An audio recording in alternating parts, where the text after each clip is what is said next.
Good morning. Good morning. An idea came to me this morning, and I'm going to mention it, and I hope that it'll find favor with you.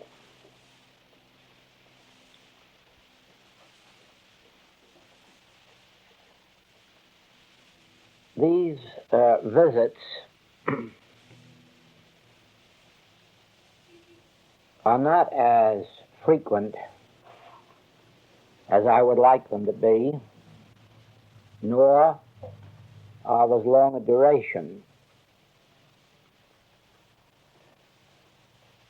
And so the thought came to me that it would be better if we devoted as much of our time as we can to taking up those things that concern all of us most vitally. In other words, instead of sitting here and talking to you for an hour or so, why can't we do as we would if you were in my home? Let's sit here quietly and comfortably, relax a bit, and let's talk about healings and healing work. There isn't anything more important to us individually than the subject of healing work, unless it is the subject of God, as we took it up last night. But even the subject of God is one that must become practical in our experience. Otherwise, God is not a very realistic experience. And so it is that healing, physical, mental, moral, financial, is vital to everyone on the spiritual path. Not only to us in this work, not only to Christian Scientists, but to everyone in the world. The subject of healing is an important one. Now, up to the last few years, the subject of healing outside of the metaphysical world has been relegated to materia medica in one form or another. But in these last few years, the churches and the universities, the Orthodox churches and the universities, have turned their attention more and more to the subject of healing, so that the healing of mind and body and business is considered of as much importance in the church now as in the doctor's office, as much a part of one's religious experience as of one's daily life.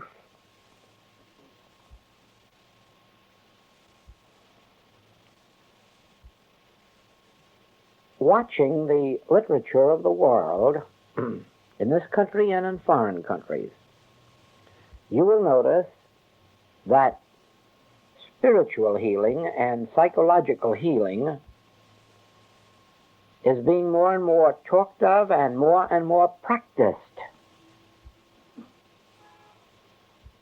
You find more and more churches opening their doors to the subject of spiritual healing and to practicing it in whatever measure they understand it.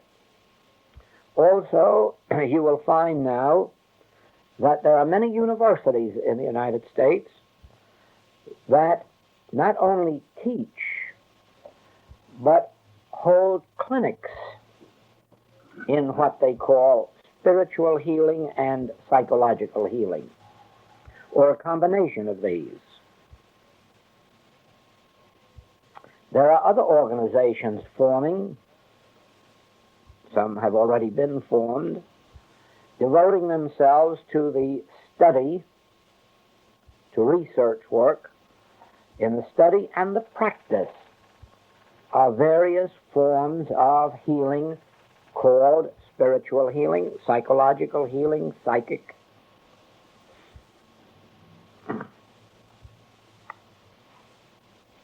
At the present stage of their experience, their results are not too good. I have never yet met anyone in those fields satisfied with the results that they are achieving. And their search goes on, their practice goes on, and inevitably they will accomplish what they're seeking. The day will come when there will be more healings done in churches than in hospitals. The day will come when all healing of mind, body, and business will be considered more a function of the church than it will be of hospitals and doctors. They will succeed in what they have undertaken. To begin with, they have a divine authority for what they are doing. They have the words and the works of the Master, Christ Jesus. If they search further, they will find that there was spiritual healing before the Master's day in India, even as there is some of it done there today. What they have already discovered is this, that they do not know the principle of healing. And that is where their groping and their research work comes in. They do not yet know the principle of healing. That doesn't mean that the principle of healing isn't known. It is known, and it has been practiced for a long time. But those that are searching for it in the churches and in the universities have not yet come upon it. They have not discovered where they can find the principle of healing. And the one place that they know it is, they won't go because of prejudices. Now,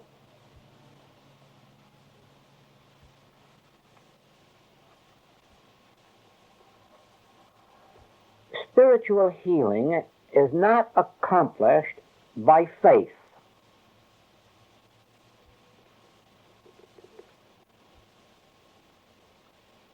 Not the kind of faith that the world knows about. That is why in what we know to be the out-and-out faith healing methods, that is, such as is practiced in Lourdes and in Catholic shrines, the percentage of healings is small. I believe the last published figures were 15 persons out of each 100,000. That's hardly a healing principle, and it's really not much to have one's faith in. It might do as a last desperate resource if one were facing death, but it isn't really much to count on. Just 15 chances out of 100,000 of being healed. And so we can eliminate that entirely as a spiritual or psychological healing method that is very apt to succeed. That won't succeed.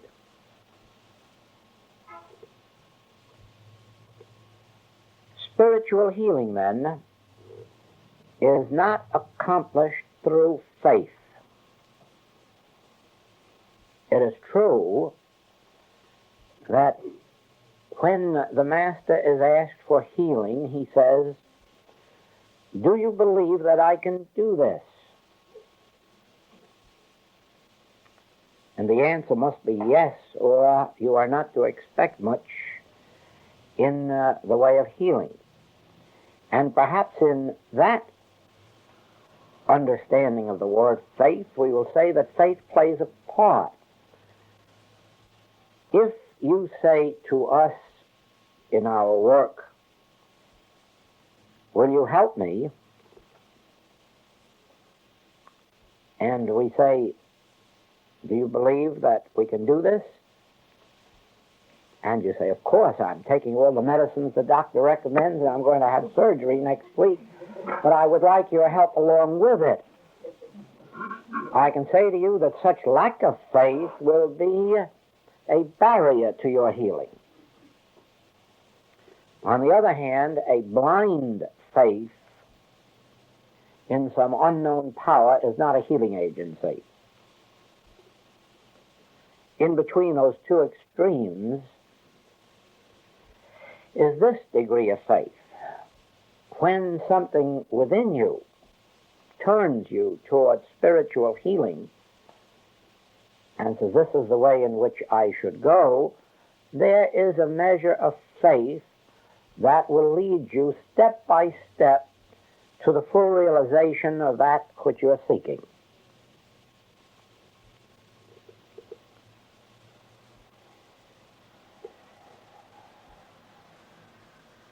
The faith that believes God will help you is a time-wasting faith. There is no need to sit around believing that God will help you. This world is in a very sorry mess from pole to pole, and God hasn't done a thing about it. And people of all religions and of all faiths, all creeds, all manner of teachings are sitting around hoping and believing that God will do something about it.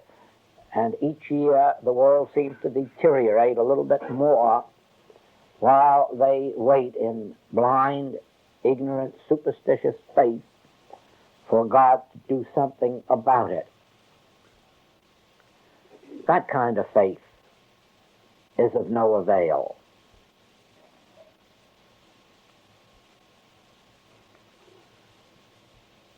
The secret must inevitably be learned. First, that God is. And second, that the nature of God is good. The nature of God is love. The nature of God is wisdom. And the function of God is not only to create an image in its own image and likeness, but to maintain and to sustain that universe, including all men, in that divine embrace of harmony, wholeness, completeness, and perfection. That's the truth about God.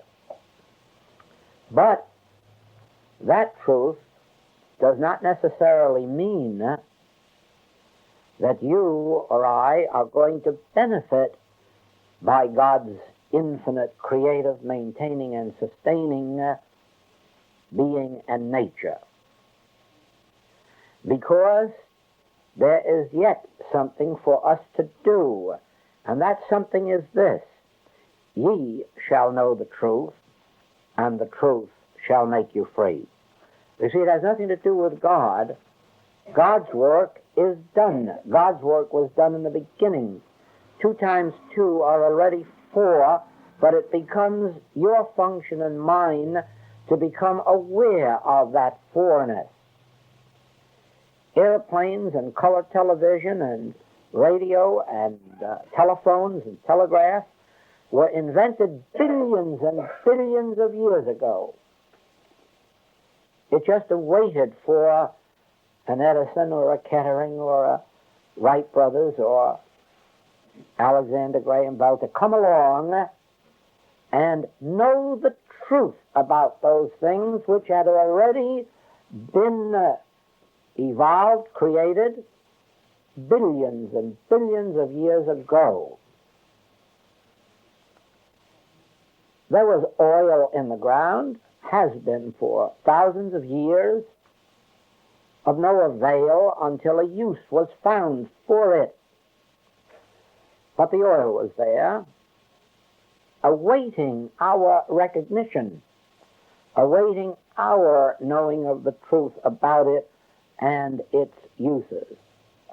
The principles of automotive engineering have always existed, awaiting an individual's coming along and discovering the truth about it. All of the music, all of the art, all of the literature exists already. All that has ever been known, all that is known now, and all that will be composed and written for the next million years already exist. God can do nothing about it. It existed from the beginning. It becomes necessary for us to become composers or authors or poets and learn how to turn to that spiritual realm within and let God's creation, that which has always existed, come forth. And so it is, to sit around believing that there is a God somewhere, just waiting for you to find the right words or the right book or the right practitioner or the right teaching in order to give you your health or your happiness or supply, is a waste of time. The right book, the right teaching, the right teacher, the right practitioner may bring these into your conscious experience, but don't believe for a minute, never believe for a single minute that God's work is going to be done tomorrow or next year, or that God is going to do something for you tomorrow or next year, which God has not been doing for you since before Abraham was. For God's work is done, finished and complete, but it is unfolding to our conscious awareness in proportion as we learn the truth and how to bring ourselves into harmony with that truth. Now, if you can perceive this point, that the next step isn't up to God, it's up to you and me. It's up to our practitioners and our teachers. Then we will be able to more readily turn to the next step in developing within ourselves an understanding of the nature of spiritual healing. One of the things that is acting as a barrier to these men and women who are devoting so much of their time and effort to research on the subject of spiritual healing is that they are still trying to heal people and heal disease. They have not yet come to what we call the first rung of the ladder in the understanding of spiritual healing. They have not yet reached the very first principle that has to be known before healing work can be accomplished. They are still taking cancer as if it was something different than consumption. They are taking rheumatism as if it was something different than headaches. They are taking poverty, lack, limitation, unhappiness in family life as if they were something different than corns and bunions.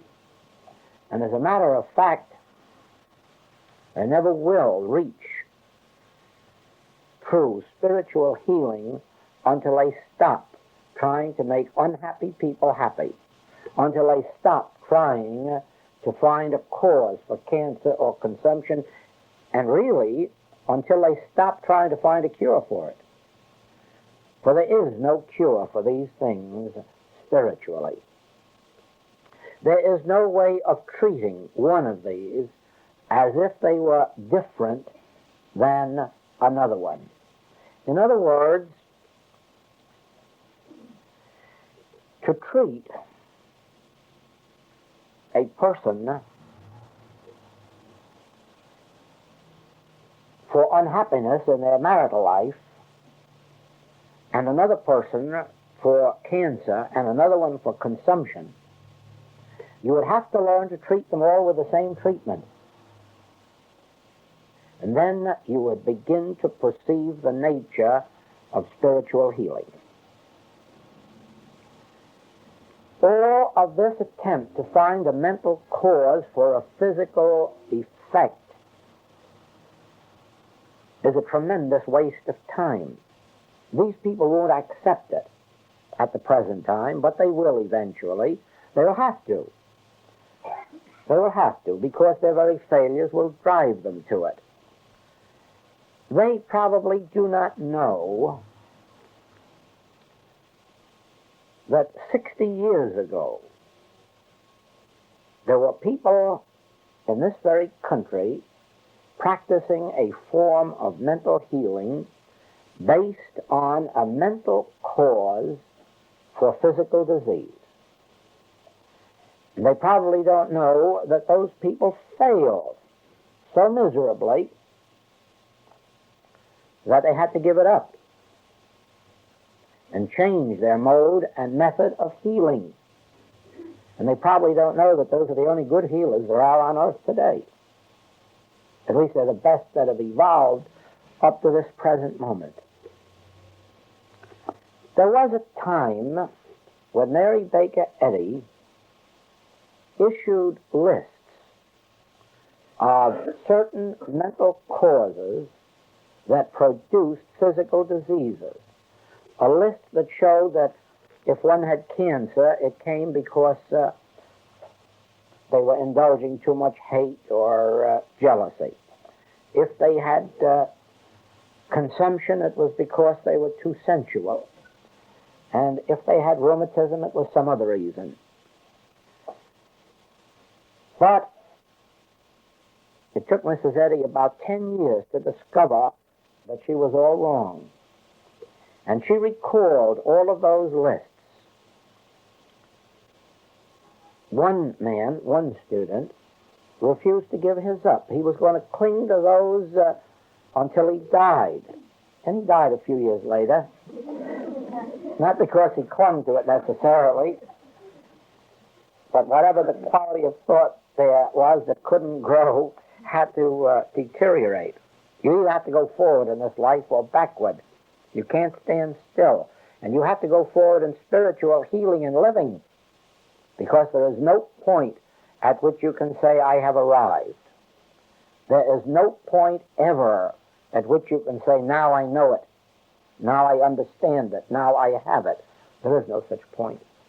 God is infinite, and that infinity of God is unfolding, and we are receptive and responsive to it in proportion as we are willing to say, regardless of what I knew yesterday, I want something new today. I am not satisfied to live on yesterday's manna. I am not satisfied with the truths that I knew yesterday. Never forget this. God is infinite, and God is unfolding and disclosing, revealing itself infinitely, and the person who stands still, believing they've received it all, is already dead. There's no limit to God's goodness, and there is no limit to our ability to receive and experience that good, except in the degree in which we believe we know it all. Now, Miss Eddy was one of those who knew when she didn't know it all, and who was big enough and brave enough to acknowledge when she was wrong, and she acknowledged her wrong by withdrawing those lists. Those are the very lists which form most of the New Thought teaching of today. They also haven't yet been able to acknowledge they're wrong, in spite of the fact that they're doing such poor healing work and so little of it. They still will not acknowledge that they have overlooked the one important thing that must be known in order to bring forth greater healings. Individuals now are doing it.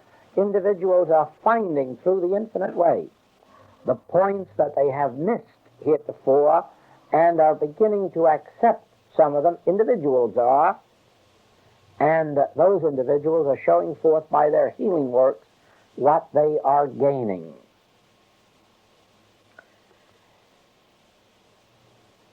There is a mental cause for a physical effect. Yes, indeed.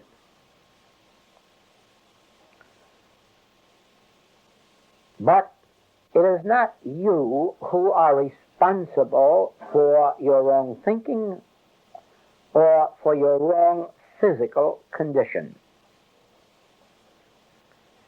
And those who are working from the standpoint that you are in error and that it is your wrong thinking that is causing your trouble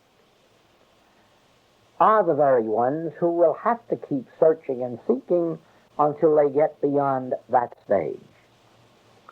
You are no more responsible for your diseases than you are responsible for the wrong thinking that produced them, and you are no more responsible for the wrong thinking that produced them than you are for the effects of wrong thinking, for in both cases you are but a victim of a universal belief, a universal hypnotism, a universal something that has been projected and which you and I have accepted. In other words, if you are jealous, if you are envious, if you are sensual, if you are dishonest, there's no use of blaming you for it or looking to you for it because you can't help it. And you never are going to be able to help it until someone comes into your experience or some understanding comes into your experience to show you how to correct it. And you won't correct it by trying to be a better human being. You won't be able to correct it by deciding I'm jealous and I'm going to stop being jealous, or I'm dishonest and I'm going to stop it. You can't do it that way. You never will. It's been tried for 3 generations. It hasn't succeeded. It won't succeed. Something must be introduced into your consciousness which will enable you to be free of wrong thinking, which will make wrong thinking an impossibility in your experience. And the first step in that is to stop blaming yourself for your sins. Stop blaming yourself for your shortcomings. Stop blaming yourself for your errors. Stop condemning yourself. You will get nowhere with it. You will get nowhere condemning yourself or your neighbor. Remove this condemnation from yourself and realize that to whatever degree you are expressing negative qualities of mind and body, that you have just been allowing yourself to be imposed upon by world beliefs. Begin to understand that the nature of your being is God. The nature of your being is Christhood. The nature of your being is spiritual being. The nature of your soul is God. The nature of your life is God. The nature of your mind is God. The nature of your body is the temple of God. Your very body is the temple of the living God. Stop condemning it. Stop hating it and stop fearing it. Your mind is an instrument through which God, truth, can flow. Don't condemn your mind, and don't call it a bad mind or a mortal mind or a material mind. There are no such minds. There is only one mind, and that mind is an instrument of God. When you stop condemning your mind, you will find that your mind will open and be to you what it should be. If you have had any experience at all with pets or with children, you must certainly know that there is no way to bring out obedience and goodness in them by condemning them and punishing them and telling them how bad they are or how naughty or how wicked. There is no way to bring good out of anything.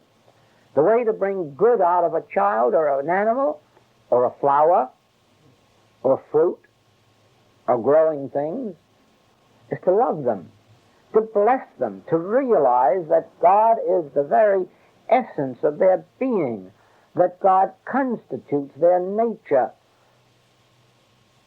Stop condemning, stop criticizing, stop judging. Judge not after appearances. Who made me a judge over you? Stop all of this. Lift up this mesmerism from yourself that finds condemnation in you. Oh, I know you have faults, and so have I. And we're not proud of them, and we don't want to perpetuate them, but we're going to if we keep on criticizing and judging and condemning ourselves. If we are going to call ourselves mortal and material, we never will rise out of that phase of existence. Let us begin our spiritual healing ministry by realizing, first of all, that God is the creative principle of all that is. That God constitutes the very substance and essence of this universe. God is the substance even of the form of this universe. In the beginning, God, and an infinity of God, out of which all else proceeded. God constitutes this world. God constitutes the fiber of its being. God is the soul of every individual. God constitutes the mind of every individual, and God is the substance of the being and of the body of every individual. Your very body is the temple of the living God. Your very body is the temple of the Holy Ghost. Son, thou art ever with me, and all that I have is thine. The place whereon thou standest is holy ground. I and the Father are one. Thou seest me, thou seest the Father that sent me. For I and the Father are one. All that God is, I am. All that the Father hath is mine. For we are one, not by virtue of me being me, but by virtue of the fact that God constitutes the me. God constitutes my being and yours. And you see, in this, you lift this condemnation of mortality. You lift this condemnation of the fallen man, and you restore the first chapter of Genesis. Man in the very image and likeness of God. That constitutes your being and mine. That constitutes the being of every saint that ever lived and of every sinner that ever lived. That constitutes the true being of Judas Iscariot as well as Jesus of Nazareth. God constitutes individual being. If Jesus hadn't perceived that in Judas, you can rest assured Judas wouldn't have been his disciple for 3 years and his treasurer of his band. If Jesus hadn't perceived in Peter divine sonship, Peter would never have stayed in that band for 3 years. And the mere fact that those two men made the horrible errors that they made didn't change the situation. No, there was a temporary lapse from their true identity, and just as Peter was quickly restored when he recognized his error, so you can be assured would Judas have been had he that quickly perceived it. And let us all be sure of this, that in these years that have passed since then, Judas has perceived it and been restored to his original place in the Master's kingdom. No sinner is ever cast out eternally. No sinner is ever without redemption. The Master came that sinners might be redeemed, more even than that good people should be made a little better. Never forget that one of the great functions of Christ is to redeem, to restore, to regenerate that which was lost. Whether it is the lost crops, the lost years of the locust, whether it is the lost health or the lost morals. There's no difference between our morals and our health. When you restore one, you restore the other. They're all part and parcel of one thing, and there would be no physical healing for us if there weren't also spiritual regeneration. So let us know why the Master said, forgive 70 times 7. Pray for your enemies. Forgive those who despitefully use you. Pray, pray, pray. It profiteth you nothing to pray for your friends, he said. Pray for your enemies. Well, certainly, if you are going to hold man in condemnation to his own fault, you're going to push him further down into the ground where he never will have an opportunity to rise up into wholeness of spirit and of mind and of body. And so if you hope not only to be healed, but to be a part of a spiritual healing ministry, learn, first of all, never to condemn those whom you would help. Learn never to look within them for the error that's holding them. Learn never to look to their mind, to their body, or to their conduct for anything of a negative nature, for if you find it there, you will only be finding it in your own mind reflected in them. For it isn't there where you're looking. He isn't in the tomb, he's risen. No one is in the tomb, he is risen. So don't look for error in your patient or in your student, it isn't there. Look to your patient's, your student's heart and mind, and find God enthroned. And don't stop looking, and don't stop searching, and don't stop declaring it until it comes out in manifestation. Some of them will give you a hard battle before they yield.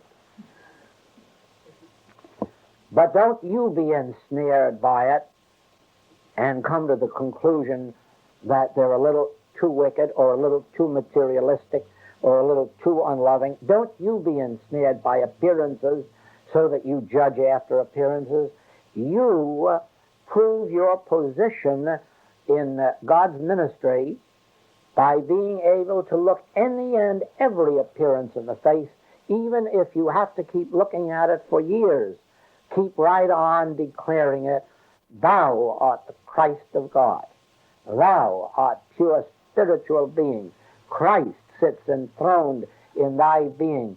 Thy mind is an instrument for God. Your very body is the temple of God. God is the very soul of you. Don't forget to take into consideration all three parts of your patient and your student: the spirit, the soul, the mind, and the body. First of all, understand God to be the soul and spirit and life of all being.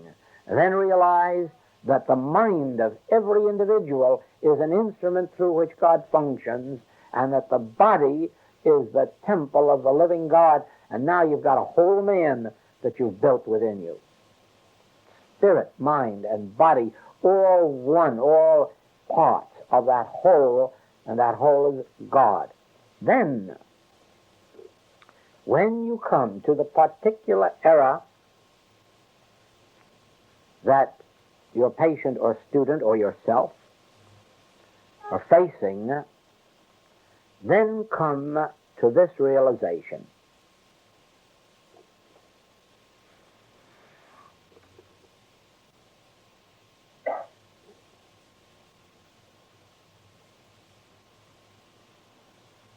Everything was harmony, everything was peace, and everything was love in the Garden of Eden,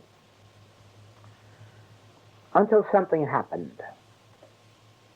You probably, many of you, do not know what it was that happened, for it wasn't as you have been taught.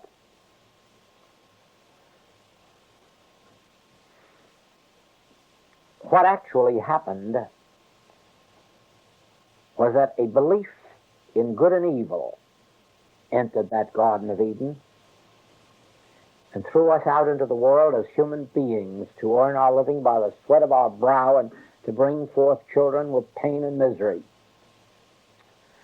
That's what did it all. It had nothing to do with apples, and it had nothing to do with sex. It had to do with a belief of good and evil entering our pure spiritual consciousness, so that we, you and I, all of a sudden decided that something was good and something was evil, someone was good and someone was evil, some things are good and some things are evil, and thereby we were thrown out of Eden. We were thrown out of that harmony. We were thrown out of that divine state of eternal and immortal health and well-being. And that's what you and I are suffering from, and that's what our patients and students are suffering from. The acceptance of two powers, good and evil. You would be surprised what happens in your individual experience for the period of a week or two if you were to faithfully practice the principle that there is no good or evil. You'd find yourself pretty nearly torn apart if you really caught the awareness of what you were doing. For a week or two, you would not be able to live your normal, natural life. You'd be upset, and you'd be in conflict with yourself and with every appearance that you meet. Because at this moment, as you look out, you are very well satisfied with some things and very much displeased with others. There are some things that you like so well you wish you had more of them. And some things you dislike so much you wish you could get rid of. And that's what's causing our trouble. And for a week or two it'll cause a little more trouble when you try to change that situation and come to the realization there is nothing good or evil. Therefore, there is nothing for me to desire, nothing for me to change in myself or in another. There is neither good nor evil. The most difficulty comes when we behold those around us and behold those qualities that we would like to see changed in them and realize that we have to tighten up our teeth and grit them a bit and say, no, it's neither good nor evil.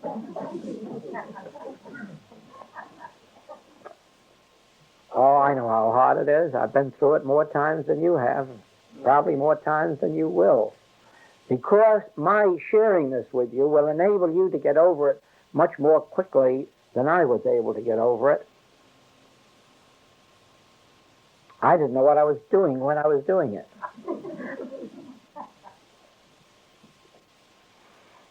Now, do you know what it means when you have a very sick person in front of you? And heretofore you have believed that you knew some truth that was going to make them well, and now you have to come to the realization that that was all nonsense. There isn't anything you know now, and there never is anything you are ever going to know that's going to do anything for them, for they are neither sick, nor are they well. They are neither bad, nor are they good. You'll be surprised what happens when you come to that experience and feel that probably their very health or life or sanity is depending on something that you do or know. Well, to a certain extent it is. To whether you know there is no good or evil, that's going to determine how much success you have. But if you are going to persist in trying to find the error in them and change it, physically, mentally, morally, or financially, it's going to be the blind leading the blind. And in the end, not only they're going to be just as sick, but you're going to tell them to move over, I have to get in with you.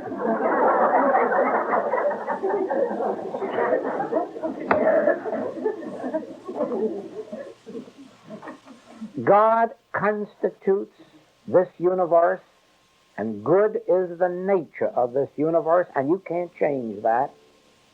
But you can come into the spiritual awareness of it. You can't make bad good. You can't make sickness into health.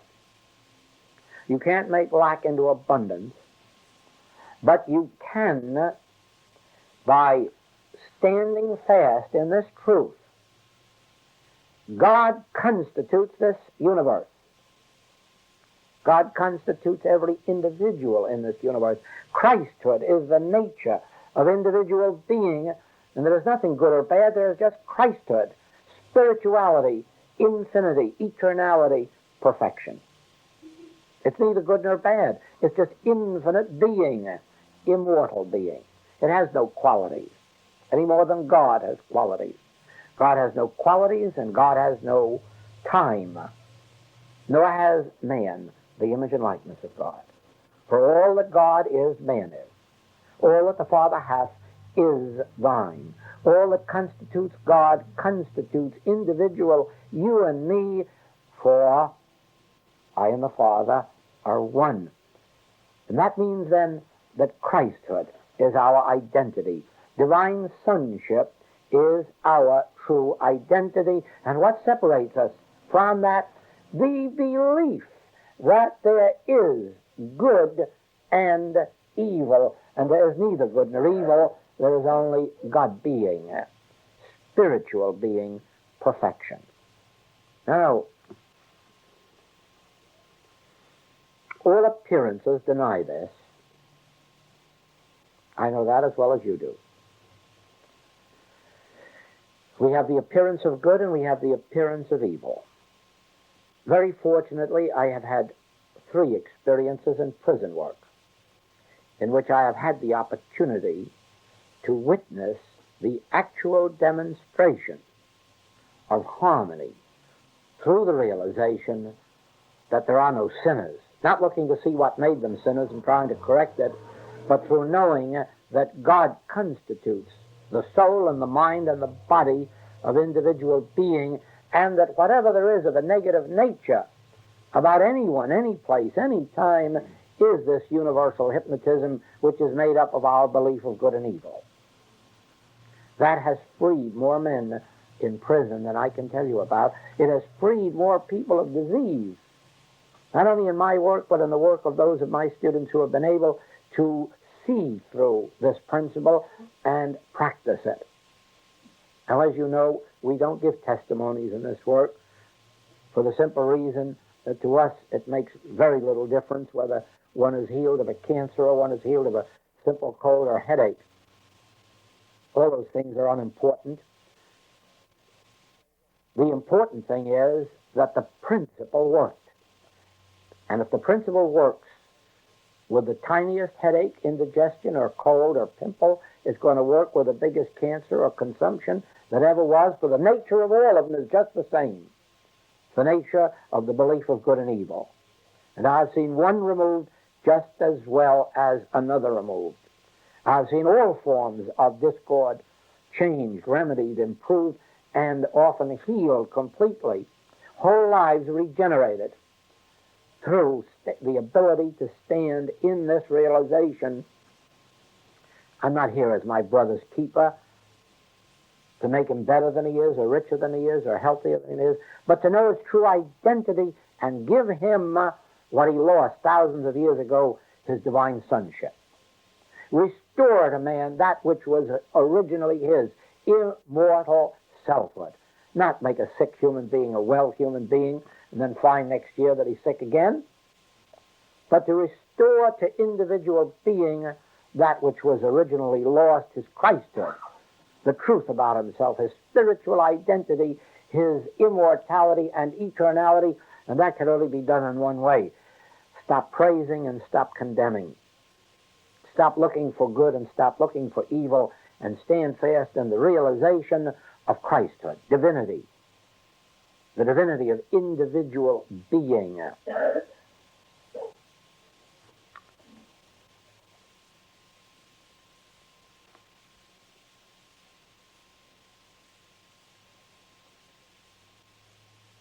We've all had the experience of unpleasant night dreams And we will just for a moment imagine that we're in one of those night dreams. We're in the ocean. We're swimming. We've gotten too far out. We look back toward shore, and there's very little possibility of rescue, even though we shout our lungs out. They can't hear us. And so comes a fear, and old self-preservation goes to work, and we struggle, and we strive to get through that ocean. And of course, the harder we fight, the more mad we make the ocean. And so the harder it fights us. And really, only one thing's going to happen. We're going to drown. Except for one wonderful thing. In our fight, we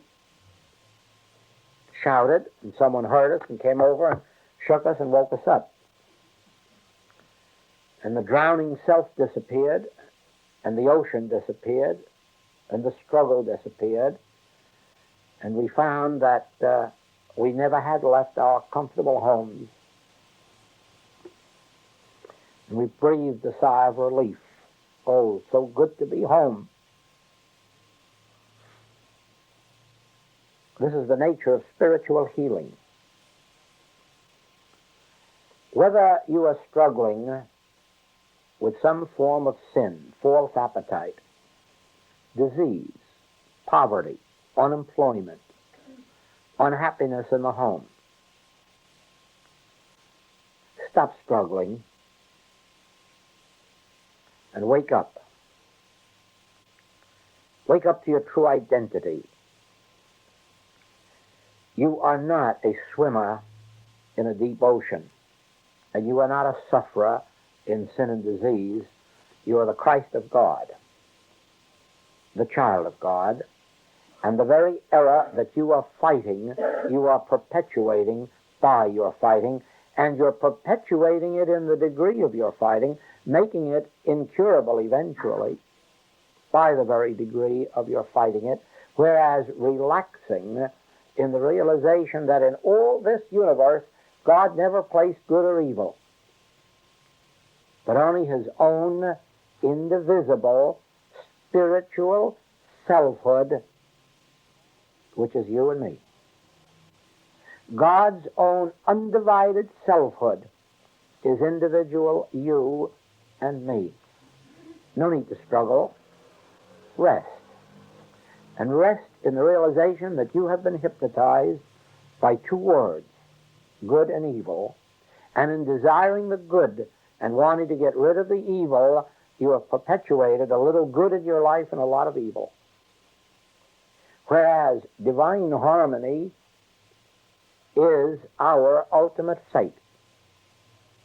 Divine harmony is the fate of every individual, whether they are living in good health or bad, whether they are living in saintliness or sinfulness. Our ultimate harmony, our ultimate destiny is divine harmony when we awaken.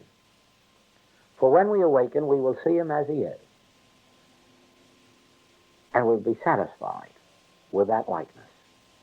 When we see each other as we really are, inside and underneath, when we really see each other as we really are, divine sons and daughters of God, and when we begin to understand that the only thing preventing our demonstration of our Christhood are those nasty little words, good and evil. And we begin to look out and realize, no longer will I judge good and evil. No longer will I see good and evil. No longer will I believe in the appearances of good or evil, but inwardly, in spite of all appearances, I will hold to this. God created man in his own image and likeness, and perfect he is. God created this universe in its own image and likeness, and looked upon it and found it very good. Not meaning good in our sense of good, but finding it very spiritual, harmonious, whole, complete, eternal, and immortal. Certainly, we will demonstrate our Christhood by degrees. None of us can fully embrace the full measure of Christhood merely because we now know this truth.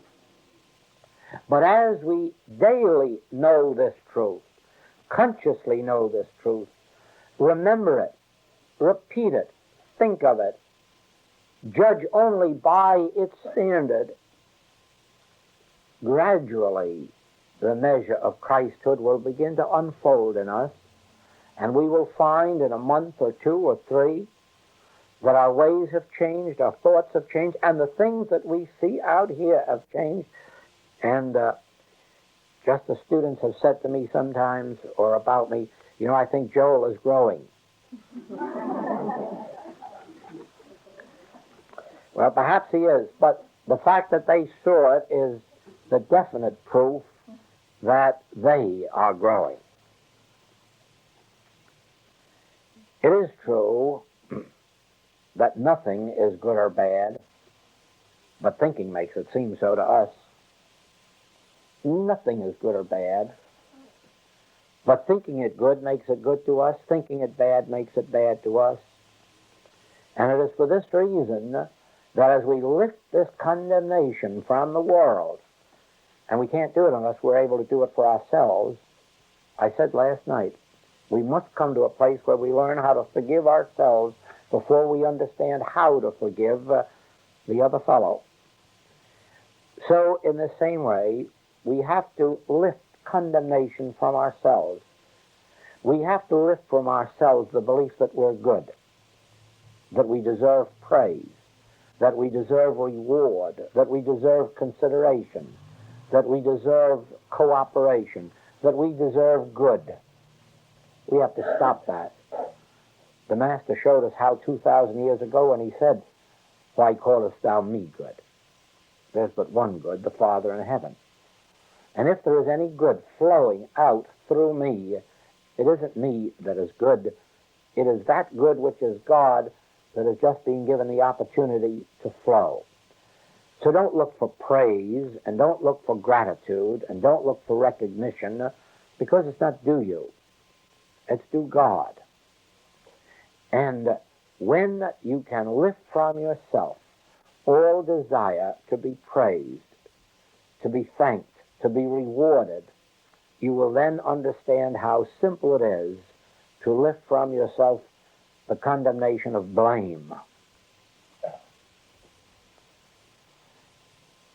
All criticism and judgment will be lifted from us as we ourselves are willing that praise and gratitude and reward be lifted from us.